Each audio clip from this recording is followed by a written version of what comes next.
Alright, welcome to the video everyone. What we're going to be doing in this one is going over how to lubricate an AR bolt carrier group. So as far as lubricating, the first thing I want to go through is why we lubricate what we do. It's going to make a little bit more sense when we go through and actually do the lubrication if you understand what the purpose of it is. So the purpose of lubrication is just to reduce friction and wear between two metal parts that come in contact with each other. So that is essentially all we are doing. We're just going to be looking for points on the bolt carrier group that make contact with each other, and we're going to be putting lube on those areas. So starting off, we're going to start with disassembly. I'm going to disassemble the entire thing, and then as we put it back together, we are going to be lubricating. So let's go ahead and get to that now. First thing you got to do is take off this retainer pin, or it's essentially a cotter pin for the firing pin.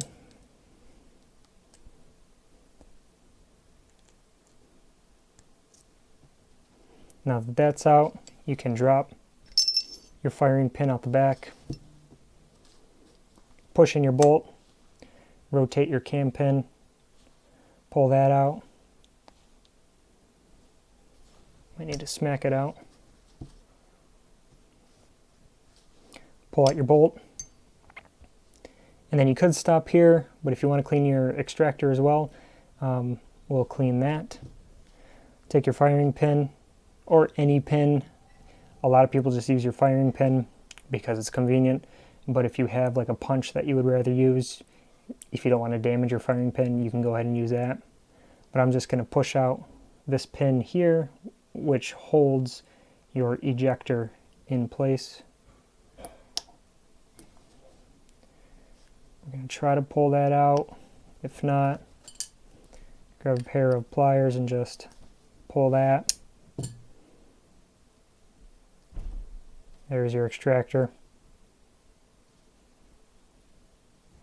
Okay, so now that we have this disassembled, we're going to go ahead and wipe everything down with a clean towel or a clean rag, and then we'll get to reassembly.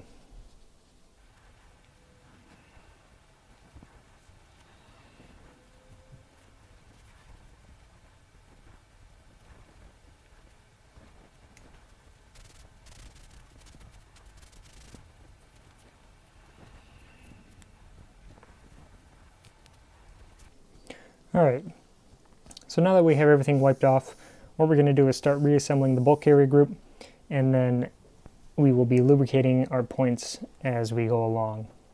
So starting off with the bolt itself, we're going to be putting that extractor back on. So what we're going to look for is points that make contact on the extractor. So the entire edge of this is going to make contact with the inside of the bolt. And if you take a look at these parts, you can actually see you can see that there are shiny portions where this black coating has actually started to wear. So that's an indication that we have wear points there. So we're just going to put some oil on those parts. What we're using today is Slip 2000 gun lube. You can use anything you want. This is just what I have laying around. They all have their own proprietary blends that help with heat reduction and lubrication and whatever, but they're all going to work, and this is what we're going to use now. So I'm just going to take a little dab, put it on the side of the extractor. I'm just going to give it a little rub on both sides, and that should be plenty. That's really all you need. And I'm going to put a little bit down inside of here. I got a little drop in there. It's where that spring is going to sit. And then I'll put a little bit on my finger. Sometimes you'll have a little bit of residue still on there you can just use, and I'll rub a little bit on this retainer pin, and then we will go ahead and reassemble the extractor. Place it in like so, drop your pin in, and there you go. You are back in place. Should be able to push on the back and see the extractor flex out a little bit. It's really hard to see on camera because it really isn't moving much, but you can see there it is moving. Next thing we're going to do is address the bolt itself. There are 3 points that I usually lubricate. There's this raised ring in the middle here, these gas rings in the rear of the bolt, and then you have your lugs on the front. I'm going to put one dab on that middle ring, another dab on these gas rings, one swipe around on each with your fingers, and then these lugs at the front. So what these lugs at the front do is they actually interface with the chamber of the AR. So I'm just going to put a little bit on there. You can see I referred to the shiny part of the metal. You can see on the corners of this we have a little bit of shine, and of course that indicates that there is contact there. So we're done with the bolt. We're going to go ahead and reinsert that into the carrier. And then before we put our cam pin in, we're going to take a look. Lots of wear on this cam pin. This thing is constantly moving and rotating. So you can see I have a very shiny part on there. So we're going to put a dab on this.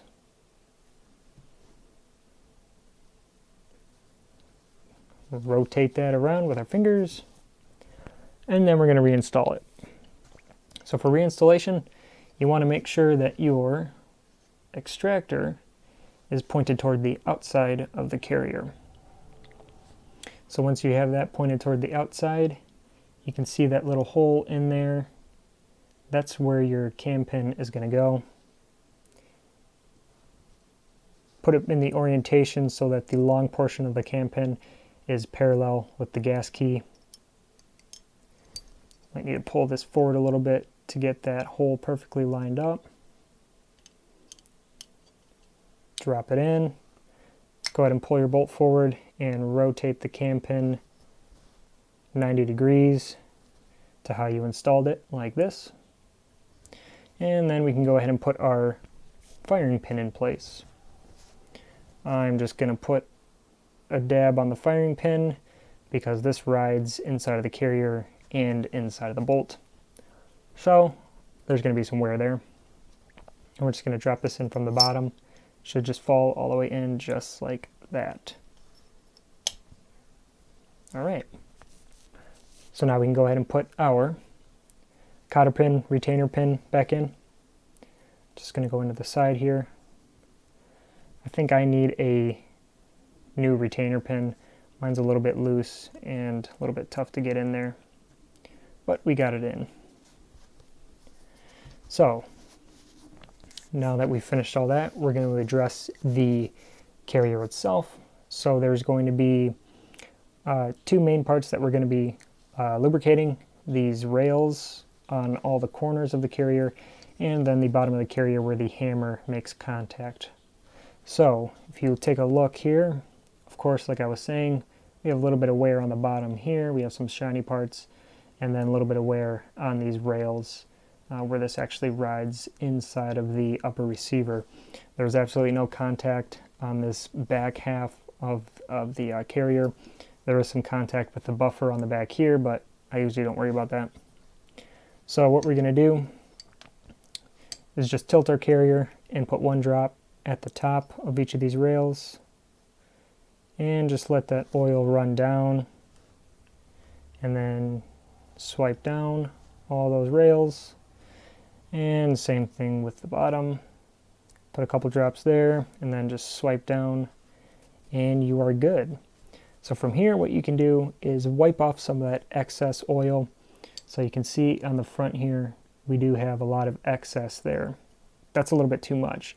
Now when I say too much, it's not going to inhibit the rifle from operating, but what you will do is this oil will attract a lot of dirt and dust, especially on the face here, where this is actually exposed to the outside. You will attract dust with this oil, so I'm going to wipe off a little bit of that excess, just so we're not attracting as much junk as we would. All right, so as far as oiling, that's about as in-depth as I go, and that's about all you're going to need. You can operate these rifles with no oil at all, and you wouldn't necessarily run into any issues except for premature wear. They're going to run no matter what. But this is some preventative maintenance that you're going to want to do, and it's very important. So I hope you got something out of this video. I hope you learned a little bit, and yeah, thanks for watching.